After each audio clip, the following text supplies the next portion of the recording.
उत्तर प्रदेश हमारे देश का ऐसा राज्य जिसमें सबसे ज़्यादा आबादी है और यहाँ पर इतने ज़्यादा मेगा प्रोजेक्ट चल रहे हैं कि उन्हें आपको सेट्स में बांटना पड़ता है। तो चलिए शुरू करते हैं।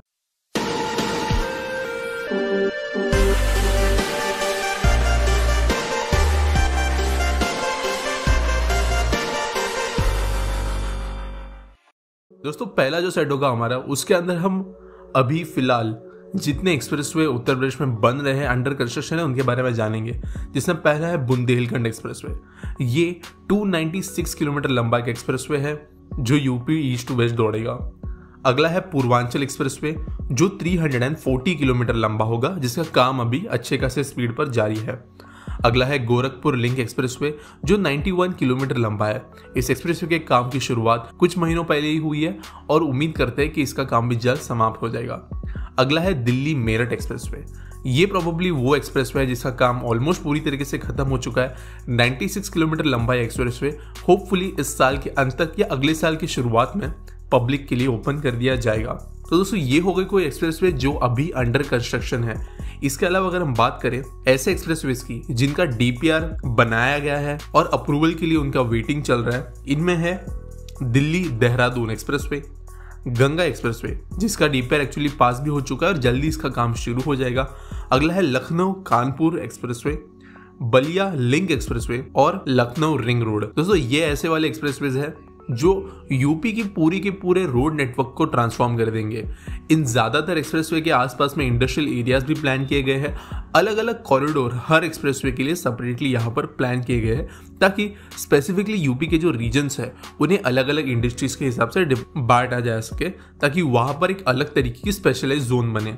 दोस्तों इसके अलावा कुछ ऐसे एक्सप्रेसवेज भी हैं जो फिलहाल सिर्फ प्लानिंग फेज में है, उनके बारे में सिर्फ अभी बात रखी गई है लेकिन डीपीआर वगैरह बनाया नहीं गया है। इन एक्सप्रेसवे के अंदर है Chambal expressway, Ganga expressway phase 2, Prayagraj link expressway जैसे प्रोजेक्ट्स। बट दोस्तों अगले मेगा प्रोजेक्ट की तरफ जो है Delhi Varanasi high speed rail corridor. दोस्तों ये एक ऐसा प्रोजेक्ट है जो अनाउंस तो कुछ महीनों पहले ही हुआ है लेकिन बहुत ही ज्यादा तेजी से इस प्रोजेक्ट पर काम चालू है। 865 किलोमीटर लंबा ये high speed rail route 12 station को जोड़ेगा दिल्ली और वाराणसी के बीच में। NHSRCL ने इसका काम करना शुरू किया है और अभी जो है टेक्निकल ड्राइंग्स, लाइडर सर्वे, डीपीआर बनाने के लिए जो है इसके टेंडर्स ऑलरेडी अलॉट कर दिए गए हैं। इस रूट में जो है 12 स्टेशन होंगे लेकिन इनके अलाइनमेंट अभी कंफर्म नहीं है। टेंटेटिवली ये जो स्टेशन होंगे वो होंगे दिल्ली, नोएडा, जेवर, Mathura, Agra, new Etawah, south Kannauj, Lucknow, Raebareli, Prayagraj, new Bhadohi और आखिर में वाराणसी। इस रूट के बनने के बाद में यूपी के टूरिस्ट सेंटर वाराणसी और दिल्ली को कनेक्ट करने के लिए एक बहुत ज़्यादा तेज लिंक मिल जाएगी और इसके अलावा जो है नए बनने वाले एयरपोर्ट के आसपास में भी एक अच्छी खासी कनेक्टिविटी मिल जाएगी। अगले मेगा प्रोजेक्ट की दोस्तों बात करें तो वो है कानपुर मेट्रो जो 2 लाइन में बना हुआ है 30 स्टेशन के साथ साथ। दोस्तों ये एक ऐसा मेट्रो प्रोजेक्ट है जो आप ऐसा भी कह सकते हो कि देश में बनने वाले सबसे फास्टेस्ट मेट्रो सिस्टम्स में से एक है। बहुत कम समय पहले इसका काम शुरू हुआ है एज कम्पेयर टू हमारी बाकी जो मेट्रोज नॉर्मली जिस लेवल तक पहुंचने के लिए समय लेते हैं उस हिसाब से कानपुर मेट्रो ने बहुत तेजी से काम किया है और अभी ऑलमोस्ट जो है पिलर्स वगैरह बन के गर्डर्स लगाने का काम कई जगहों पर जारी है। ये मेट्रो लाइन अगले 2 साल में अपने पैसेंजर ऑपरेशन खोल सकती है और अभी तक कानपुर मेट्रो को अपने इनिशियल 23 किलोमीटर से ज्यादा के लिए प्लान नहीं किया गया है। अगर ये मेट्रो सक्सेसफुल होती है तो हम उम्मीद कर सकते हो कि आगे जाके फ्यूचर में और भी ज्यादा लाइन बढ़ाई जाएगी। इसके अलावा दोस्तों हम अगर बात करें तो गोरखपुर में भी मेट्रो प्लान है, वाराणसी में मेट्रो प्लान है और इसके बाद में अगर कोई और ऐसी मेट्रो जिसके अंदर काम एक्चुअल में चलने वाला है तो वो है आगरा मेट्रो जो 2 लाइन में बसी होगी 30 किलोमीटर में। तो दोस्तों उम्मीद ऐसी कर सकती है कि अगर वाराणसी और गोरखपुर की मेट्रो पास होती है तो टोटल 4 ऐसे शहर बन जाएंगे जो अभी मेट्रो और ले आएंगे, जबकि लखनऊ में ऑलरेडी मेट्रो फंक्शनल है। अगले प्रोजेक्ट की बात करें तो दोस्तों है फिल्म सिटी नोएडा। दोस्तों कुछ दिन पहले ही अनाउंस हुआ ये एक बहुत बड़ा प्रोजेक्ट है जो यमुना एक्सप्रेसवे अथॉरिटी के अंतर्गत बनेगा। दोस्तों प्रोजेक्ट बताने के पहले मैं आपको एक्सप्लेन कर देता हूँ एक्चुअली फिल्म सिटी होती क्या है। तो जब भी कोई प्रोडक्शन होती है तो उसमें ऐसा जरूरी नहीं कि फिल्म सिटी में सिर्फ फिल्म्स बनेंगी, TV serials, advertisement, commercial shoots, corporate shoots, इन्हें सब फिल्म सिटी में बनाया जाता है। तो यहाँ पे फैसिलिटी ये होती है कि कोई भी जो बड़ी प्रोडक्शन कंपनी है उनके अलावा जो भी छोटे मोटे शूट कर हमेशा इनके पास में सारी फैसिलिटीज जैसे VFX टीम्स, कैमरा इक्विपमेंट जो करोड़ों की कीमत तक जा सकता है, इसके अलावा स्पेशलाइज्ड टीम्स ये किसी के पास अवेलेबल नहीं होती है। फिल्म सिटीज काम ये करती है कि इन सारी चीजों को आपको रेंटेबल बेसिस पे प्रोवाइड कर सकती है, जरूरत के हिसाब से स्पेशलाइज्ड लोग जो है आपको प्रोवाइड कर सकते हैं। इसके कारण ये चीजें अभी मुंबई में बसी हुई है, क्योंकि इन्हें जो सपोर्टिंग बिजनेसेस चाहिए होते हैं वो मुंबई में बसी हुई है। नोएडा फिल्म सिटी के अंतर्गत यहाँ पर यही चीजें प्रोवाइड की जाएगी। एक किसी भी वीडियो प्रोडक्शन कंपनी को जो भी चीजें जरूरी होती है वो यहाँ पर प्रोवाइड की जाएगी। प्राइवेट कंपनीज को यहाँ पे एनकरेज किया जाएगा और Singapore based Vista media works एक फिल्म स्कूल बनाने के लिए भी प्रपोजल सामने रखा है। दोस्तों 1000 एकड़ में फैला होगा नोएडा फिल्म सिटी, जिसके लिए ऑलरेडी सेक्टर 21 में जमीन फिक्स कर दी गई है। इसके कारण उम्मीद ये कर सकते हो कि मुंबई से नॉर्थ इंडिया में पूरी तरीके से हमारी फिल्म सिटी शिफ्ट हो जाएगी और यहाँ पर बहुत बड़े स्केल पे हाई स्किल जॉब्स, इसके अलावा नए बिजनेस अपॉर्चुनिटीज खुलने में मदद मिलेगी। अगला जो प्रोजेक्ट है दोस्तों वो है डिफेंस कॉरिडोर। दोस्तों UPDIC जो यहाँ की इंडस्ट्रियल बॉडी है, इन्होंने ये प्लान किया है डिफेंस कॉरिडोर जो टोटल 6 नोड्स में बनाया जाएगा। यहाँ पर कोशिश ये हो रही है कि इंडिया का जो डिफेंस सेक्टर जो अब तक बहुत ही ज़्यादा पब्लिक फेज में नहीं आ पाया है, बहुत ही ज़्यादा प्राइवेटली गवर्नमेंट ही आज तक डिफेंस में काम करते रही है, उसे ओपन करने के बाद में यूपी नेशनल लीडर बने डिफेंस प्रोडक्शन में। वैसे तेलंगाना में भी एक और डिफेंस कॉरिडोर है, लेकिन यूपी का फोकस होगा एविएशन रिलेटेड चीज़ें बनाने के लिए।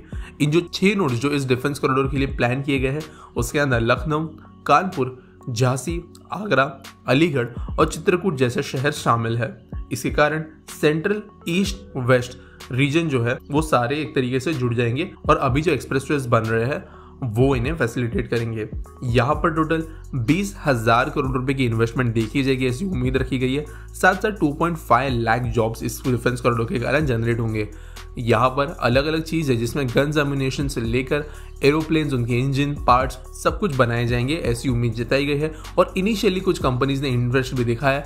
यूके की कंपनी वेबलियन स्कॉट्स जल्द ही अपना प्रोडक्शन यहाँ पर शुरू करने वाली है। और बढ़ते अगले प्रोजेक्ट की तरफ जो है जेवर इंटरनेशनल एयरपोर्ट। दोस्तों ये प्रोजेक्ट जो है ऑलमोस्ट 10 साल से चर्चा में है, काम भी इस पर चल रहा है, लेकिन बहुत ही ज़्यादा स्पीड में इस एयरपोर्ट का काम रिसेंटली ही शुरू हुआ है। दोस्तों जेवर एयरपोर्ट एक बहुत महत्वपूर्ण एयरपोर्ट होगा पूरे देश के लिए, जो दुनिया का तीसरा सबसे बड़ा एयरपोर्ट होगा और इसके कारण इंडिया का सबसे बड़ा एयरपोर्ट बन जाएगा। ये एयरपोर्ट में टोटल 6 रनवेज बनाए जाएंगे और 7,200 एकड़ में फैला होगा पूरा का पूरा एयरपोर्ट कॉम्प्लेक्स। ये दोस्तों एयरपोर्ट आप ऐसा कह सकते हो एपी सेंटर है, हार्ट है पूरे के पूरे यमुना एक्सप्रेसवे अथॉरिटी के आसपास के डेवलपमेंट्स के लिए। यानी जो फिल्म सिटी बन रही है, यमुना एक्सप्रेस के आसपास में जो जमीनें दी जा रही है बाकी इंडस्ट्रीज के लिए, ये सबका एपिसेंटर होगा जेवर एयरपोर्ट। इसी कारण ये प्रोजेक्ट मेन है बाकी सारे प्रोजेक्ट्स के सक्सेसफुल होने के लिए। अगर इसी करंट स्टेटस की बात करें तो 2019 में जूरिच एयरपोर्ट जो इस तरीके के बड़े एयरपोर्ट हैंडल करने में एक्सपीरियंस रखती है, उन्हें ऑपरेटिंग का कॉन्ट्रैक्ट दे दिया गया है 40 साल के लिए। 28 जनवरी 2020 को टोटल 1334 एकड़ जमीन जो है वो अक्वायर कर ली गई है, जिसके कारण इस एयरपोर्ट के फेज 1 का कंस्ट्रक्शन शुरू हो गया और 2 साल में इस एयरपोर्ट का फेज 1 का काम खत्म हो जाएगा। एकदम लेटेस्ट चीज़ की बात करें तो इस एयरपोर्ट के आसपास में कुछ कनेक्टिंग रोड्स बनाने के लिए भी टेंडर्स फ्लोट कर दिए गए थे इस साल जून में, और इसके कारण इस एयरपोर्ट को कनेक्टिविटी बढ़ाने के अभी काम जारी है। ऐसी उम्मीद है कि साल 2023 के मिड या अंत तक पहली फ्लाइट्स हमें जेवर एयरपोर्ट से उड़ती हुई दिखेगी। और अगर ये एयरपोर्ट की हम कैपेसिटी की बात करें तो हर साल 5 लाख पर्सन पर एनम के हिसाब से ये एयरपोर्ट काम करना शुरू करेगा, जबकि इसके फेज 4 तक के काम होते होते जब तक 6 रनवे पूरी तरीके से बन जाएंगे तब इस एयरपोर्ट की कैपेसिटी हर साल 60 मिलियन पैसेंजर्स पर एनम की होगी, जो ना सिर्फ इंडिया में लेकिन पूरे दुनिया में one of the most busiest airports में से एक होगा। दोस्तों अगर आप इस पर ध्यान देते हो तो आप देखोगे कि ज़्यादा मेगा प्रोजेक्ट जो यूपी में प्लान्ड है, ये बेस लेवल फाउंडेशन जो किसी भी स्टेट का होता है ज़रूरी इकोनॉमी डेवलप करने के लिए, उस हिसाब से बनाए गए हैं। फैंसी प्रोजेक्ट जो हमें बाकी स्टेट में नजर आता है उस तरीके के नहीं है, लेकिन ये ऐसे प्रोजेक्ट जो है वो आगे जाकर यूपी जैसे स्टेट के लिए, जिन्हें बहुत ज़्यादा ज़रूरी है अपने पूरे पॉपुलेशन को सर्व करना, प्रॉपर जॉब्स, नेसेसिटीज़ और उनकी लाइफस्टाइल बढ़ाने के लिए, उन्हें ये प्रोजेक्ट्स अगले 5 से 6 साल के अंदर मदद करना शुरू कर देगी। और हम उम्मीद करते हैं कि सारे प्रोजेक्ट्स जो मेंशन्ड है वो जैसे स्पीड से अभी बन रहे हैं वैसी स्पीड से आगे भी बनेंगे और टाइम पर खत्म हो जाएंगे। तो दोस्तों ये रहे मेगा प्रोजेक्ट्स यूपी में बन रहे हैं। वीडियो पसंद आया तो लाइक, शेयर, सब्सक्राइब करना बिल्कुल मत भूलना। मिलेंगे अगले वीडियो में।